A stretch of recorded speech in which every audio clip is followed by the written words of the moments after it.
So I honestly didn't think that I was going to have that many books to talk about in this video. I told myself, you know, Ashley, you're only gonna stick to the ones that you're really excited for. But as I was going through the releases list for next year, I found 16 books.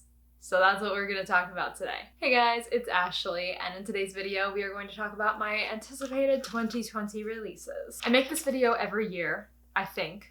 Don't quote me on that. 2016, 2017, 2018, Ashley, they might have been very different people. I always talk about a bunch of books, and half of those books I never end up getting to, which I feel like a lot of you can relate to, but I feel like when I make a list of books that I want to read next year, I should read them, and yet I don't. I don't know why this happens or why I'm suddenly so unmotivated to read any of the books that I talked about in any of my videos and end up just rereading the same books that I love, but it happens. So we're gonna cross our fingers that it won't happen this year, but I make no promises. So I have compiled a list of 16 books, which might not seem like a lot considering how many books some people read in a year, but to me, this is a lot of books. I don't usually anticipate this many books. I wasn't expecting to anticipate this many books, but as I was going through a list of releases for next year that I found online, I realized just how many things I was excited for. So I get to share them with you today, so let's do this. I'm gonna go through the ones that I am the most excited for, and then also ones that I might possibly be excited for. There were ones that I know that I'm like really interested in, and then there were ones that I like possibly might be interested in. So we'll hit both of those today. Also, before we start, want to give a huge shout out to whatever blog it was that I found all of this on. Hang on, I'll find it. It's called booksbirds.com. I don't know what her name is, but she makes a list of all of the YA books that are coming out in every year, and it's great. It was a really good resource, so I highly recommend if you're looking for 2020 releases or like a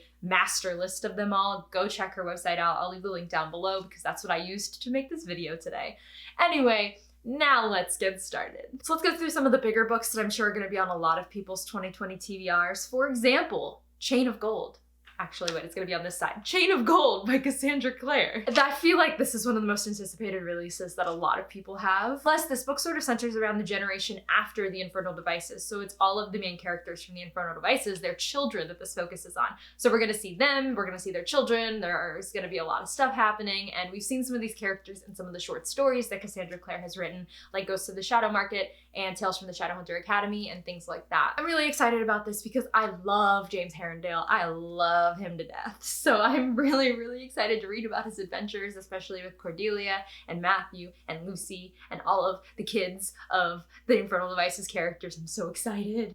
What is my dog barking at? Maverick, I have 16 books to get to. I can't be dealing with your barking right now. So the next book I have on my list is a little bit odd since I haven't read the last 2 books in the series yet, but I'm hoping when this comes out it will motivate me to do so, and that is The Tower of Nero by Rick Riordan. This is the last book in the Trials of Apollo series where Apollo becomes a human and has to try to figure out how to become a god again. As I've stated in other videos, I much prefer Percy Jackson and the Heroes of Olympus over the Trials of Apollo, though I do still enjoy it when I read it. I just don't really have any motivation or interest in continuing it.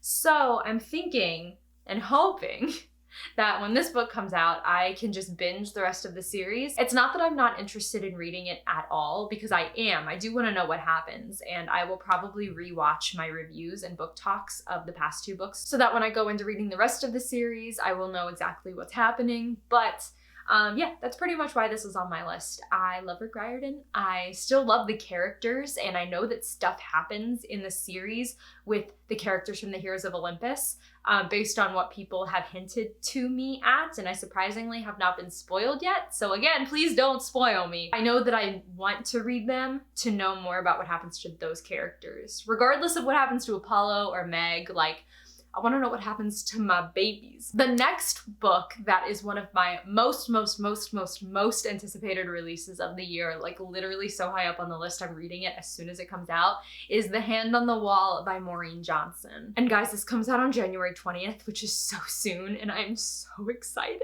So The Hand on the Wall is book 3 in the Truly Devious series. It's the final book, and it is going to be so good. I'm so excited to know what's gonna happen. Books 1 and 2 are really, really good. The story just keeps twisting and turning, and I have literally no idea what has happened and what is going to happen. So that's why this is one of my most anticipated releases. I really didn't think I was gonna like this series that much, but it is like taken over me. So I'm very, very excited to know what's gonna happen. Next, we have Aurora Burning by J. Kristoff and Amy Kaufman, which is book 2 in the Aurora Rising series, or whatever the series name is. If it's not Aurora Rising, I have no idea. I really enjoyed the first book this past year when it came out, so I'm very excited to read this one, especially because there might be a little bit more development with this romance happening in this book, and I'm so excited for that. Aurora Rising is the second series that J. Kristoff and Amy Kaufman have written after Illuminae, which is obviously one of my favorite series of all time, so I had to read this one, and I'm so glad that I loved it. We basically follow in this series 6 misfits who form this ragtag team, and they end up having to try to save the world from this darkness that's going to encompass it. It's another sci-fi, so it all takes place in outer space and on different planets and with these different alien species and things,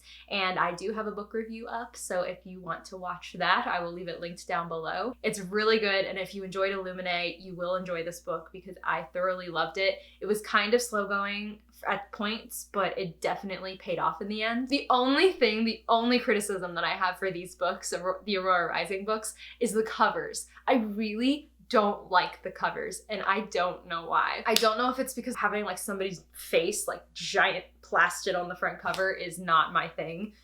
Regardless, I'm just not a huge fan of them, but the stories inside, so good. Then my next most anticipated release, right under The Hand on the Wall, only because it comes out later in the year, is The Serpents Curse by Lisa Maxwell. Oh my god, I want this book so bad. This is the third and final book to the Last Magician trilogy. I am like, just thinking about it, I am so excited. Again, I'll have my review of the first 2 books up down below, but basically this is a story, if you haven't heard about this already from me yet, 2 years ago, this is what it's about. We follow this girl named Esta who travels back in time to 1902 New York to join this heist to try to get this book that could potentially change the future, I guess. Like if she takes the book out of the equation, then the future will be totally changed from what it is. We have people with like powers who are being oppressed by society. It's so hard to explain because there's so much happening in this story, but I like to describe it as Six of Crows meets Renegades, which is exactly what it is. There's people with superpowers, and there's a big old heist, and there's lots of bad things that you really love, and it's great. And if you haven't read it yet, please get on it. It's a highly underrated book series, and I just can't talk about it enough. So good. I'm so excited for this one. So the next book I have on my list is Infinity Sun by Adam Silvera, which despite having not read any of Adam Silvera's books in the entirety of my YouTube channel, I always talk about wanting to and I never do. This one sounds very, very appealing to me because it's his first fantasy that he's written, and I'm a sucker for fantasy. So this will probably be the first Adam Silvera book that I end up ever reading, and maybe it will get me into his other books. Actually, no, wait, I read What If It's Us that he wrote with Becky Albertelli, so does that count as one of his books? I'm hoping it does. From what I gather, there are these 2 brothers that the story follows, and there's this kind of, not really a secret society, but possibly a secret society. I can't remember for sure. But basically one of the brothers wants in, one of them doesn't, and the one that doesn't want in ends up manifesting the powers that could get him in, and then they're kind of like conflict between the brothers because of that, I guess. I really don't know, but I love a good sibling story, like sibling relationships, sibling family kind of thing. I love those stories, and especially in a fantasy setting like this, with powers, with like a secret society. I'm ready. I'm ready for all of the things. And this book comes out on January 14th. So as soon as it comes out, I'm probably gonna get my hands on it and read it because it's so soon, and I'm very interested in reading it right now. Oh my God. I've been talking for like 20 minutes now, and I've only gone through like half of the books on the first side of the page. Oh, Jesus, okay. Next up on my list is One of Us is Next by Karen M. McManus. One of Us is Next by Karen M. McManus. Next up on my list is One of Us is Next by Karen M. McManus, and this is the sequel to One of Us is Lying, which I just read and have talked about in a recent video. I really loved One of Us is Lying because of its mystery, and it kind of reminded me of like an ABC 2020, that kind of thing. I loved One of Us is Lying, and I'm really interested to see where One of Us is Next goes because it follows one of the characters' sisters and a couple of other people in the high school where something else is now happening. And so I want to see what that is. From what I know, it's kind of like this thing where it's like a truth or dare game, but it starts becoming deadly, and I don't know. I literally don't know what's gonna happen, and I'm very excited for it. So we've gone through all of the ones that are kind of on my like really high list, like I need to get to these when they come out books. Now I'm going to talk about some of the ones that I was reading through and was like, yeah, this sounds pretty good. I might want to get on this. First up is Sanjay Menon's new book called Of Curses and Kisses. I had seen this cover everywhere because I feel like this is an anticipated release for most people, but the main things that got me interested in wanting to read this book were A, the boarding school factor because I'm a sucker for boarding schools, and B, is a Beauty and the Beast retelling. So we follow like this princess who is sent to this boarding school, and then this boy who has this curse on him when the clock chimes, whatever, and he turns a certain age or something, and then they fall in love, and then, but their families are like rivals or something. I really don't know what it's about exactly, but it sounded good from what I first read, and it made me want to pick it up, so that is why I put it on this list. Next up on my possibility list is A Good Girl's Guide to Murder by Holly Jackson. I actually received this book as an ARC earlier this week, and I didn't know it was coming out until I got it in the mail, and when I read the synopsis, I was immediately intrigued because it sounded like all of the mysteries that I've been reading and been loving, so that's why it's on this list this year. We follow a girl who ends up diving into this murder that was solved, but she thinks that it was actually done wrong, meaning the guy that they convicted for the girl's murder, aka her boyfriend, actually didn't do it. So she starts thinking and diving into this case and finding out more and more things that happened that nobody looked into, and like things that should have been said and done, and maybe the boyfriend didn't actually do it, and then something all turns and goes wrong and things happen. I love when like a crime and an investigation has already happened and we're diving back into it and learning things about it that we might not have known before. Love that so much. Then we have one that I didn't actually add to my list until last night before I had filmed this, because when I reread over the synopsis again and I read some of the reactions to it, I was actually more intrigued the second time around than I was when I first skimmed it, and that is The Chosen Ones by Veronica Roth, or just Chosen Ones, I guess is what it's called. I didn't read too much into this. Again, I don't like to read too much into synopses. I skim them. If they sound good, I'm done. From what I gather, this is an adult book. So we follow these 5 kids, or like a group of children who, when they were teens, were like fought against this darkness or this shadow thing or something that threatened to take over the world because somebody was prophesized to be the chosen one, something like that. And so then we follow them into their adulthood. So they're celebrities and basically famous for having done this and fought this thing off from Earth. And we follow them through their adult life. So like what that's like as somebody who like, I guess was a hero when they were younger, and now like the paparazzi are following them and stuff like that. So I don't know. I didn't read too much into the synopsis, so I don't know exactly what happens when they're adults that causes this story to happen, like whether the darkness comes back and the chosen one is actually found or something like that. But just the idea of like knowing something happened when they were teens, what we usually read about in a YA book, like take Renegades for example, that having already happened and now they're older, like what do their lives look like when they're older? You know, they've become famous because of this thing, but like what are the consequences of that, either mentally or physically? That interested me more than anything, and that's why this is on my list, because I have not read a book like that, I don't think, other than if you think Vicious is sort of a book like that, where when they were teens something happened and now they're adults and they're having to live with their decisions. Yeah, and plus I really love that book, so that made me think that this book could be good? I don't know. Veronica Roth wrote Divergent, and she also wrote the Carve the Mark, is that what it was? That like the controversial book from last year. So I was a little hesitant to put it on my list, but I don't know. It sounds really good, so I would be willing to give it a chance. So the next book I put on my list just because of what its like main idea was about. And so this book is called The Upside of Falling by Alex White, and the only reason I put it on this list was because it has fake dating. I love a good fake dating story. To all the boys I've loved before, loved fake dating. So I'm like really excited to read this book possibly. Maybe it'll be something that I read like over the summer, because that's usually my contemporary season when I like binge all of the contemporaries. But yeah, literally all you had to do was say fake dating and I was in. I was totally in. So I have 2 books that are coming up that I chose literally for no other reason than their covers, which is probably not a good reason to put them on this list, but they're so beautiful that like I don't care. So the first one is Wayward Witch by Zoraida Cordova. Hey guys, it's Editing Ashley here, and I just realized as I was editing that Wayward Witch is actually book 3 in a series that I have not read yet, so did not mean to put this on this list, though I do now want to read the series. This is book 3 to the book Labyrinth Lost that she wrote a while ago. I just didn't realize that the covers changed, and so that's why it's on here, but just put it out there before anybody decides to tell me in the comments. So, yep. And then the second one that I also picked literally just because of its cover was Ruthless Gods by Emily A. Duncan, which is the sequel to The Wicked Saints, which I heard a lot about this year but never picked it up. Again, this cover is beautiful. Did I read the first book? No. Do I even remember what the first book was about or what it looked like? No. But this book looks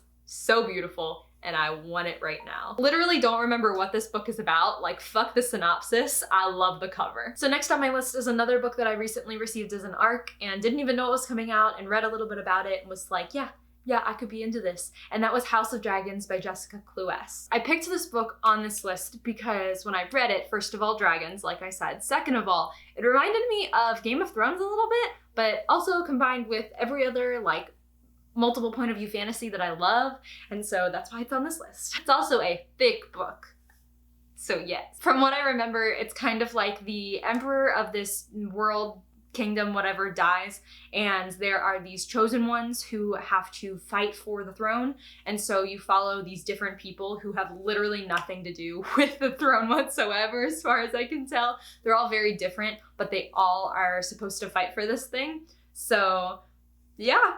That's that. I think it was pitched as like Three Dark Crowns meets The Breakfast Club or something like that, which I don't know if that's a good combination to put together, but it sounded good, so I'm gonna give it a shot. So we're at the second to last book, everybody. All right, almost there. Second to last book I have on this list is one that I would not normally have read or decided to pick up, but here we are, and that is The Paper Girl of Paris by Jordan Taylor. I don't usually go for historical fiction. I mean, I don't really recommend it like ever on my channel, so I think that's a given. But for some reason when I passed by this book, the cover definitely stood out to me because it was really pretty to me, but the story, for some reason I just started reading about the story and it sounds good. So basically, we follow this girl, I don't remember what her name is, but her grandmother just died, and she finds out that her grandmother left her family an apartment in Paris that nobody knew about.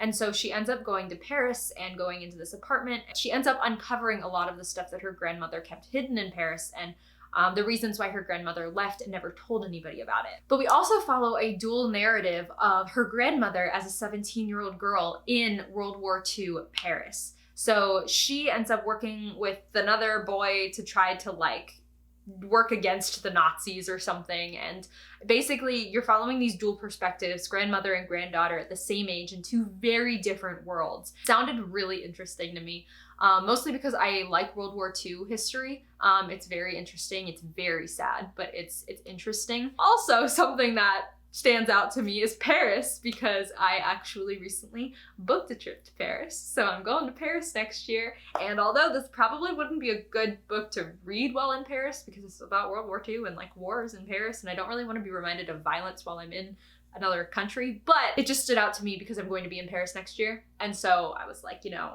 ooh, a Parisian book. Let's do it. I don't know, it made sense in my mind, just go with it. And the last book that I have on this list, so I can finally stop talking, is another mystery thriller, and that is, I keep looking down here because I have my paper, but I'll look up here. That is I Killed Zoey Spanos by Kit Frick. I was scrolling through the list and this cover kind of drew me in. Also the title, I Killed Zoey Spanos, like really drew me in. So I was like, what is this about? I might get some of the details wrong, so just excuse me if I'm wrong. But from what I remember, it's about this girl who I guess comes into this town or something and hears about this case of Zoey Spanos who was killed and realizes that there's a lot in common, or there's a lot that she has in common with either her or somebody else, or she has a lot in common with this case, I guess. A little bit of time passes and this girl is actually arrested for the murder of Zoey Spanos. And so this story, it's hard to explain. The story, from what I gathered, is told in 3 different perspectives. It's told, I think, by Zoey, and then also by the girl who's framed or like convicted for her murder, and then also a podcast which is about Zoey's murder and like this cold case, or this, not cold case, I guess, because they convicted this girl, but this case. So yeah, it kind of reminds me of Sadie in a way, which so I never told anybody this, but I actually started reading Sadie a while ago. It was like February, I think I started reading this and listening to it on audiobook, and I wasn't the biggest fan of the audiobook, mostly because of Sadie's perspective. I didn't like the actress who was portraying her voice, so I kind of just like stopped listening to that. But it reminds me kind of that story where there's this podcast and there's this mystery, and you're also following the girl who supposedly did it and also the dead girl, and it sounds really interesting. It sounds like there's a lot of twists and turns that nobody is expecting and nobody really gets through this story, and so I'm very interested to find out what those things are. Who really killed Zoey Spanos? We will hopefully find out. So yes, those are all of the books that I am anticipating next year. Like I said, will I get to them all? Probably not. Will I try my best? Absolutely. Like I said, in years past, I have made these videos and not stuck to this at all. I have anticipated these books and then never end up getting to them. So I am making it a resolution right now. I don't know if this is gonna stick, but I just decided this in the moment. I'm gonna make a resolution right now to read all of these books, if not most of them, or try to, right when they come out. That's my plan. Wish me luck. So guys, let me know down below what your most anticipated release of the year is. Like I said, if I had to choose one, it would probably be, where is it? The Hand on the Wall, just because it comes out so soon. And then after that, The Serpents Curse, because I'm dying for that book. I need it right now. But also, you know, Aurora Burning, Chain of Gold, One of Us is Next. Like, all of these books I need and want so bad, and I'm very excited to get to them. So I think that is going to be everything for this video. So thank you guys so much for watching, and I will catch you later. Goodbye!